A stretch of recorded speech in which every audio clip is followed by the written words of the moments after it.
नमस्कार प्यारे छात्रों, आज हम लोग क्लास 12th के फिजिक्स का हिंदी माध्यम में बोर्ड एग्जाम के लिए स्पेशली वीवीआई ऑब्जेक्टिव क्वेश्चंस देखने वाले हैं। हम लोग जो भी ऑब्जेक्टिव क्वेश्चंस आज के क्लास में देखेंगे सारा का सारा एग्जाम में पूछा हुआ है, एग्जाम में आया हुआ क्वेश्चन है। आपको साथ में बताते जाएंगे कि ये कौन से एग्जाम में और कौन से साल में आया हुआ था।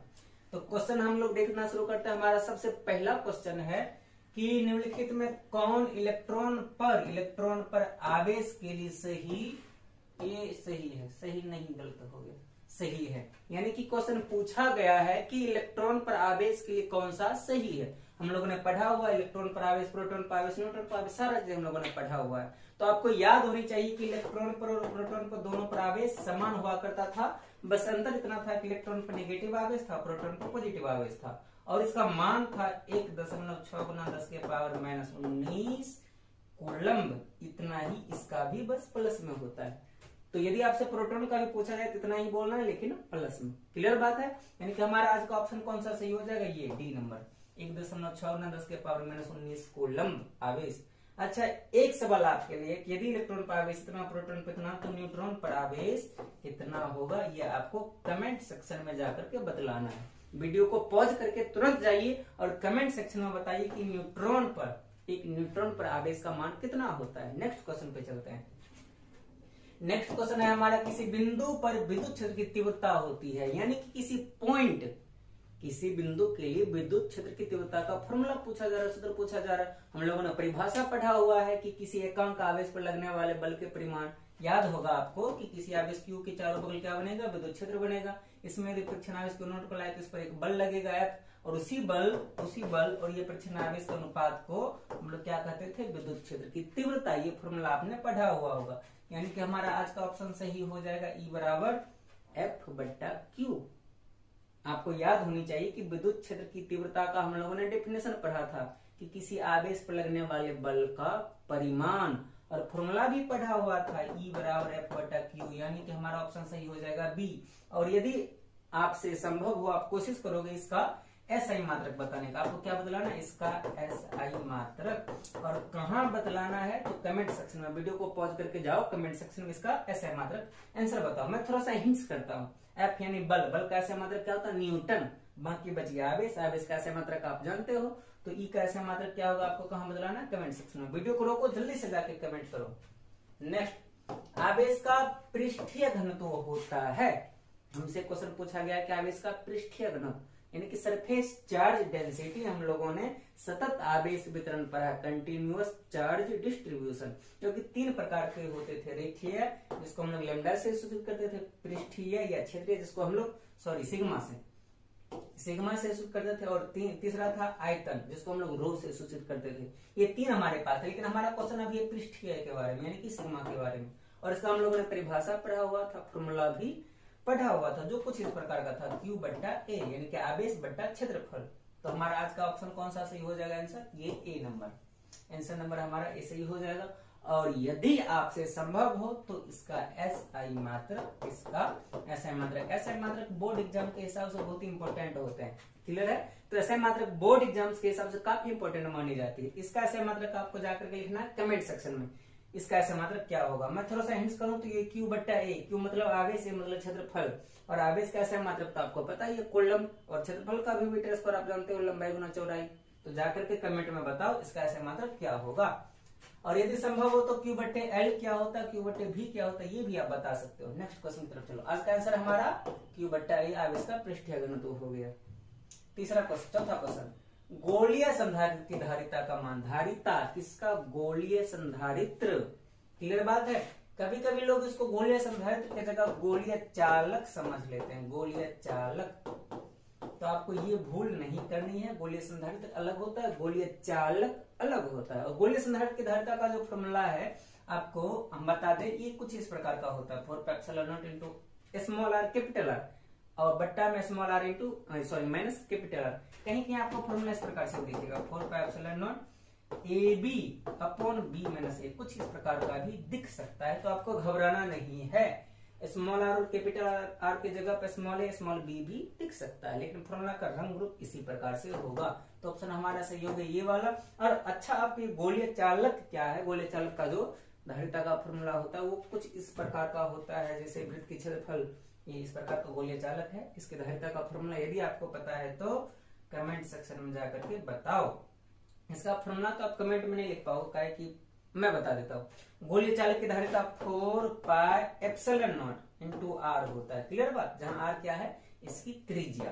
तो याद रखना आपको गोलीय चालक की धारिता 4 pi epsilon naught into R और गोलीय संधारित्र की धारिता 4 pi epsilon naught small R capital R बट्टा small R minus capital R. आगे बढ़ो। निर्वात का प्रविद्युतता क्या होता है? निर्वात का, चलो प्रविद्युत भी बोला जाता है, प्रविद्युतता भी बोला जाता है। निर्वात का प्रविद्युतता आपको कहीं कहीं देखने को मिलेगा कि हवा या निर्वात की प्रविद्युतता, और इसी प्रविद्युतता को विद्युतशीलता भी कहते हैं। घबराना नहीं, कंफ्यूजन नहीं होना। प्रविद्युतता को विद्युतशीलता भी लिख सकता है। निर्वात का लिखा हुआ बोल सकता है कि हवा का या निर्वात का दोनों का लगभग बराबर होता है, और इसका मान हम लोगों ने पढ़ा था। ये हम लोगों को देखने के लिए कहाँ मिला था? तो कूलम के नियम में 1/4 पाई, और यहाँ पर जो ये एक चीज दिख रहा है, ये जो एक चीज दिख रहा है यही है हवा या निर्वात की प्रविद्युतता या विद्युतशीलता। और उसका मान हम लोगों ने पढ़ करके रखा हुआ है, जो था कुछ इस प्रकार की। ऑप्शन नंबर ए 8.85 गुना 10 की पावर -12 एफ प्रति एम यानी फैराड प्रति मीटर। तो आपको ध्यान में रखना है कि निर्वात की प्रविद्युत का मान होता है 8.85 गुना 10 की पावर -12। आगे बढ़े। छठा प्रश्न, विद्युत द्विध्रुव का ऐसे मात्रक। हम लोगों ने इलेक्ट्रिक डायपोल विद्युत द्विध्रुव भी पढ़ा हुआ, किस प्रकार से था? -q यहाँ पे +q और इनके बीच की दूरी कितनी होती थी? 2l, या फिर कुछ लोग ए भी लिखता है इनके बीच की दूरी, कुछ लोग ए लिखता है, कुछ लोग 2l लिखता है। और विद्युत द्विध्रुव का हम लोगों ने विद्युत द्विध्रुव आघूर्ण का फॉर्मूला भी पढ़ा था, P बराबर Q इंटू, कुछ लोग 2l लिखता है, कुछ लोग Q इंटू A लिखता है। 2l का मतलब भी लंबाई, A का मतलब भी लंबाई। और पूछा गया है SI मात्रक। SI मात्रक कैसे निकालेंगे? आवेश का SI मात्रक हम लोग को पता है क्या चीज होती है, कूलम। और ये भी लंबाई, ये भी लंबाई, लंबाई का मात्रक क्या होता है? मीटर। तो इसका हो गया कूलम्ब मीटर। देखते हैं option number B, coulomb metre. Option number B क्या हो गया? सही। और यदि आपको आता है तो विद्युत द्विध्रुव की परिभाषा, थोड़ा सा लंबा पड़ेगा लेकिन फिर भी लिखने की कोशिश करो। कहाँ पे? कमेंट सेक्शन में जाकर के। आप कमेंट सेक्शन में इतना ज्यादा से ज्यादा चीज सही आंसर लिखोगे उतना आपके लिए बेनिफिट है। आगे बढ़ते हैं। कूलम के नियम का सदिश रूप। कूलम का नियम हम लोगों ने पढ़ा, लेकिन उसका वेक्टर फॉर्म पूछा जा रहा है। इसमें वेक्टर फॉर्म में कभी कभी बच्चे गड़बड़ा जाते हैं, तो उसको ध्यान रखना पड़ेगा। ये आर कैप नाम का चीज, आर कैप का मतलब क्या होता है? इकाई सदिश। इकाई यानी कि इसका मॉड, इसका परिमाण 1 होता है। यदि इसको किसी भी चीज के साथ गुना कर दे तो वो सदिश बन जाएगा और उसकी दिशा आर की तरफ हो जाएगी। लेकिन आर कैप का एक और फॉर्मूला था जो कुछ इस प्रकार से होता है, आर वेक्टर बट्टा आर। इस प्रकार का फॉर्मूला होता है। या तो आपको आर कैप दिखेगा किसी भी चीज को सदिश बनाया हुआ होगा तो, या फिर इसके जगह पर आर वेक्टर बटे आर दिखेगा। और कूलम के नियम में खास करके यदि आपको आर कैप दिख गया ऊपर में तो नीचे में आर स्क्वायर ही दिखेगा। यदि ऊपर में आपको आर कैप दिखा तो नीचे में आर स्क्वायर दिखेगा। लेकिन यदि आपको ऊपर में आर वेक्टर दिख गया तो गौर करना है, आपको नीचे में आर कैप दिखेगा। क्यों? क्योंकि आर स्क्वायर तो फॉर्मूला वाला हो जाएगा, k इंटू Q1 Q2 बटा आर स्क्वायर। ये आर स्क्वायर तो फॉर्मूला वाला, और एक आर आ जाएगा इसका आर कैप का जो फॉर्मूला होता है, आर क्यूब हो जाना चाहिए। यदि समझ में आ गया तो ठीक, नहीं तो हम लोग फिर से इसको विस्तार से समझेंगे। लेकिन फिलहाल इसका आंसर क्या हो जाएगा? ऊपर में यदि आर वेक्टर है तो नीचे में क्यूब आएगा, ऊपर में यदि कैप होगा तो नीचे स्क्वायर आएगा। इस बात को आप ध्यान रखना। और हमारा आंसर आज का हो जाएगा ऑप्शन नंबर ए, सही हो जाएगा। कई बच्चे इसको गड़बड़ कर देते हैं, ध्यान रखना। ऊपर में यदि आर कैप है तो नीचे में आर स्क्वायर, ऊपर में यदि आर वेक्टर तो नीचे में आर क्यूब होगा। 8 नंबर क्वेश्चन, किसी चालक की धारिता होती है। चालक की धारिता पूछा जा रहा है। हम लोगों ने धारिता का परिभाषा पर बहुत ही विस्तार से पढ़ा हुआ है। धारिता सी से सूचित करते थे। फॉर्मूला क्या था? आवेश बट्टा विभवांतर या विभव, ये फॉर्मूला था हमारे पास। हमने इसका परिभाषा पढ़ा था। देखो कहाँ है? बी नंबर में। ये हमारा आंसर क्या होगा? सही होगा। और इसका एसआई मात्रक, इसका क्या बदलाना है? एसआई मात्रक आपको जा करके बदलाना है। कहाँ? कमेंट सेक्शन में। और मैं हिंट्स करता हूँ, विभव का मात्रक होता है बोल्ट, आवेश का मात्रक आप जानते हो डैश बट्टा डैश, डैश बट्टा डैश, डैश बट्टा बोल्ट। ये एसआई मात्रक आपको जाकर के बदलाना कहाँ? कमेंट सेक्शन में। और इसका एक और एसआई मात्रक होता है जो कि साइंटिस्ट के नाम पर है, एफ से उसका नाम शुरू होता है। जाकर के कमेंट सेक्शन में बताओ। फॉर्मूला क्या हुआ धारिता की? सी बराबर क्यू बट्टा भी। 9 नंबर आवेशित चालक की ऊर्जा, ऊर्जा यानी कि स्थितिज ऊर्जा। आपको इस प्रकार के क्वेश्चन मिलेंगे, आवेशित चालक की स्थितिज ऊर्जा या संधारित्र की, समांतर प्लेट संधारित्र की भी स्थितिज ऊर्जा दे सकती है। इन सब का फॉर्मूला एक ही चीज दिखेगा आपको, वो है हाफ CV², यानी कि हमारा ऑप्शन नंबर बी हो गया सही। क्या दिखेगा आपको, हाफ CV²। इसमें सी और भी को चेंज करके भी दिखेगा। यदि सी और भी को हम लोग भी को यदि क्यू और सी के रूप में ही चेंज कर ले, क्यू और सी के फॉर्म में चेंज कर ले तो फॉर्मूला कुछ इस प्रकार का हो जाएगा 1/2, और ये सी तो रहेगा ही रहेगा। भी को चलो चेंज करके देखते हैं, सी बराबर Q/V हो गया, इसलिए भी बराबर हो जाएगा Q/C। तो यदि यहाँ पे C गुना V² की जगह क्या लिखते हैं, Q²/C², तो एक C तो गया, बचेगा क्या, Q²/C। यानी कि आपको इस प्रकार का एक और फॉर्मूला दिखेगा, 1/2 Q²/C। यदि ये क्वेश्चन है आवेशित चालक की ऊर्जा, तो ये ऑप्शन दिखे तो सही बात है, बिल्कुल अच्छी बात है। लेकिन यदि ये ऑप्शन नहीं दिखे तो आपको ये ऑप्शन दिखेगा, Q²/2C बोलो या 1/2 Q²/C दिखे। क्लियर बात है, ये दिखे या ये दिखे, टिक मारना है आपको, ये आंसर सही होगा। और आज का हमारा ऑप्शन सही कौन सा, बी नंबर।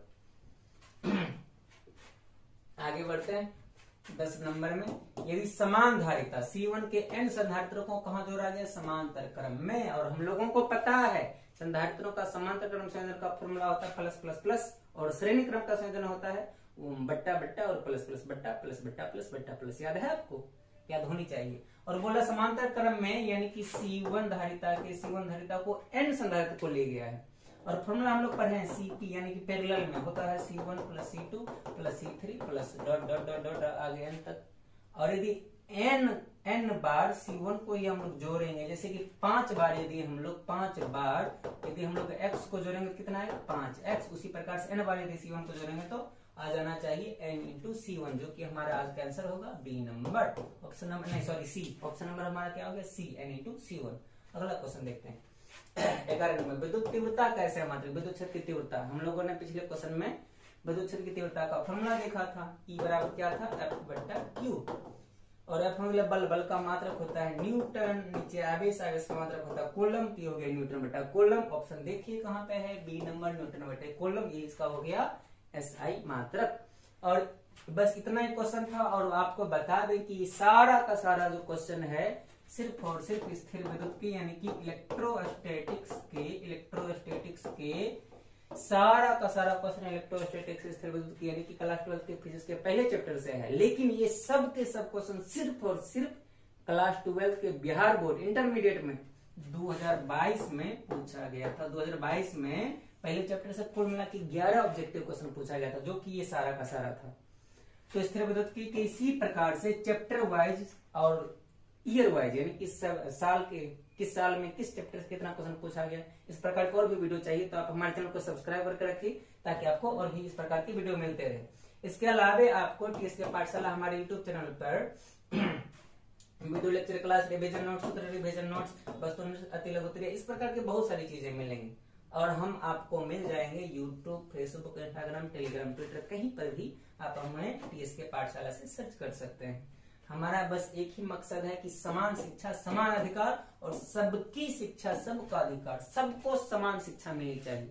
हमारी यही कोशिश है। और यदि आपको हमारे इन कामों से बेनिफिट हो रही है, फायदा हो रही है, तो आप हमें भी सपोर्ट कर सकते हैं। और आज की क्लास में इतना ही। आज के लिए धन्यवाद, मिलते हैं अगले वीडियो में, तब तक के लिए बहुत बहुत धन्यवाद।